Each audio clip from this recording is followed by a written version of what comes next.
Hello Virginie, so what are you going to show us today? Hello everyone, today we are cooking a recipe from the Vivendier of Kassel. In the Fol.115r rector there is a recipe called stuffed egg.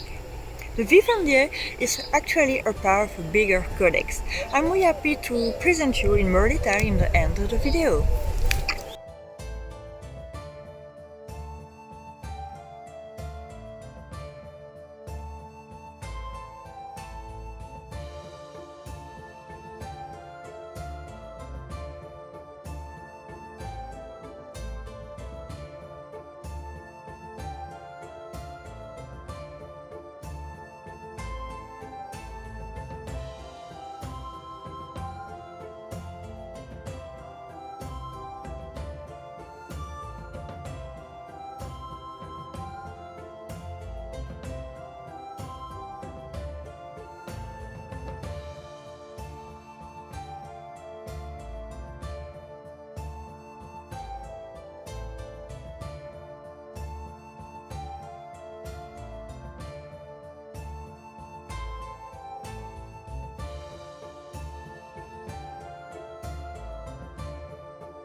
Mélanger tous les deux dans le même bol. Là, je vais faire je vais mélanger beaucoup.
Mais non. Maman,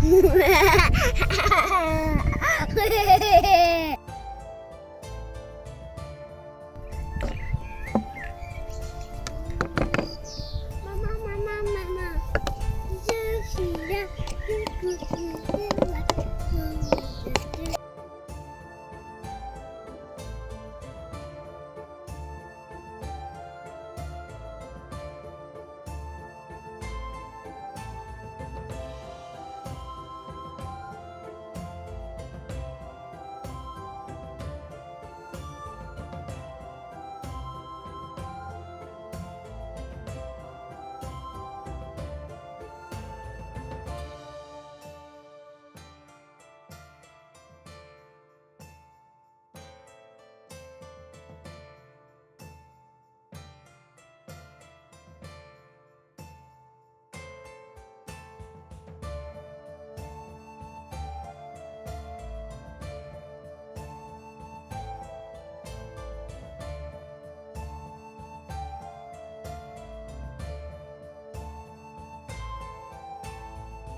Okay, Virginie. So, if I well understood, today we are going to talk mostly about the Vivendier of Kassel.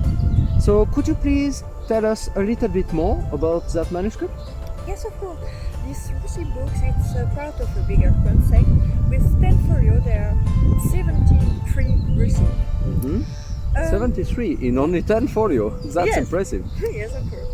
And this book comes from the area of the Low Country in the Burgundian time. Mm-hmm. So, Burgundian Low Country. Yes. If I remember well, it's something between 1420 and 1440. Am I right? Yes, of course. And yeah, could you tell maybe a little more about the influence of the said book? Yes, there are a lot of influence in this book. For example, we have the Vivendier, the Fait de Cuisine, Ménager de Paris, and Enseignement of the Cuisine. So 4 books from the French area, but there are also influence of Italians and Al-Andalus books. Al-Andalus is influence from Spain. Yes. Very impressive. Very impressive. And influence from Italy. So a lot of Mediterranean influence. Yes. And do we have any influence from actually the Low Countries themselves? About this recipe, yes, because stuffed eggs are also in the book from Gand. But it's a specific recipe of stuffed eggs because they are only sugar and cheese. Okay, so a stuffed eggs, but a little bit different to what we are going to do right now, isn't it? Isn't it? Okay, so maybe some influence from that manuscript, from that Gand manuscript, but a slightly different recipe. Yes. There are more influence of cookbook from Italian. We have stuffed eggs in the Liber de Coquina and in the Libellus. Okay, but then what is the main difference between the influence of the 1035, like a Gand 1035, which is mostly Low Country, and the Italian influence? Do they have anything in common? It's very different because in the manuscript of Gand it's only without vinegar. Okay. And in the book of Libellus and Liber de Coquina and Vivendier, it's straight taste and flavor different. In Vivendier it's sweet, in the Liber de Coquina it's acid, and in the Libellus it's sweet and sour. Okay, so stuffed eggs, but totally different taste. Yeah. One sweet, one acid, and one sweet and sour. How can this be possible?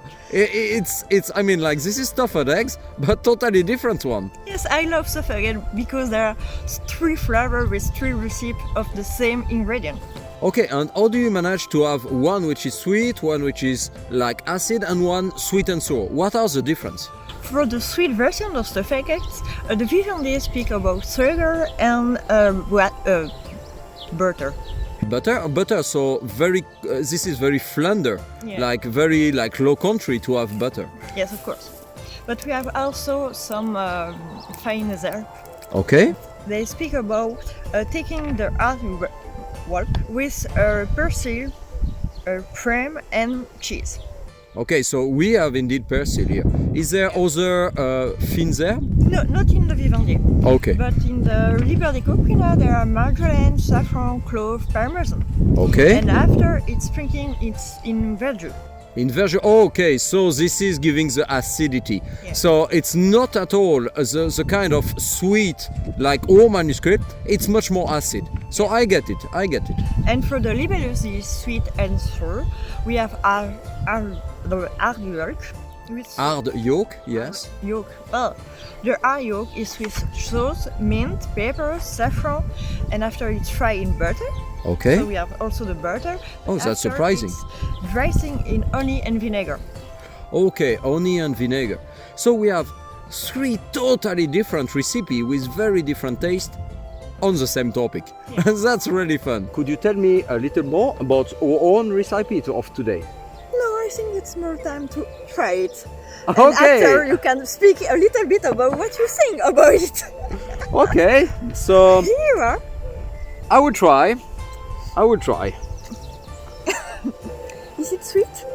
A little bit, but which is really surprising is actually the flavor. We are feeling the fines herb much more. The persil. We are feeling the persil much more than what I would expecting. I was really expecting it to be very subtle and to be mostly here for decorative purpose. Oh no. But actually it's very strong. I mean, like, this is one of the important flavor of the dish. And the second one is cannelle. Yeah, cinnamon. Yes, of course. Cinnamon, for sure, yeah. And after the cheese. Yeah, cheese is far less dominant than what we could have expected at first glance. It's sweet, but it's not as disturbing as I would have expected. Honestly, it's very nice, very surprising. I was expecting something very different, actually. And I was a bit worried when we were doing that. I have to say honestly, I was a bit worried. But the final result is very tasty.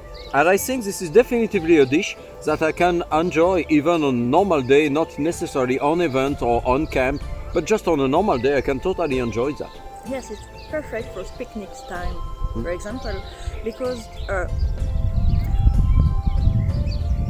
can I say that? In fact, it's not hot, but it's good. Yeah, probably we should have eaten that something like half an hour ago. It would have been less cold than what it is right now. But honestly, once again, I would have expected that to be a nuisance to have it like half hot, half cold. But this is quite okay. And definitively I can imagine that if you have the kitchen which are very far away from the banquet and you are not on the high table, you are on some lower status table far at the end, I can expect that actually your dish come and they are not as hot as if they were just out of the oven. So I can totally imagine that, and I think this is historically accurate somehow. So thank you very much for this very pleasant moment. And I hope to discover a new recipe in your enjoyable company very, very soon. Maybe today. Maybe today, depending on the sun, if the sun is kind enough.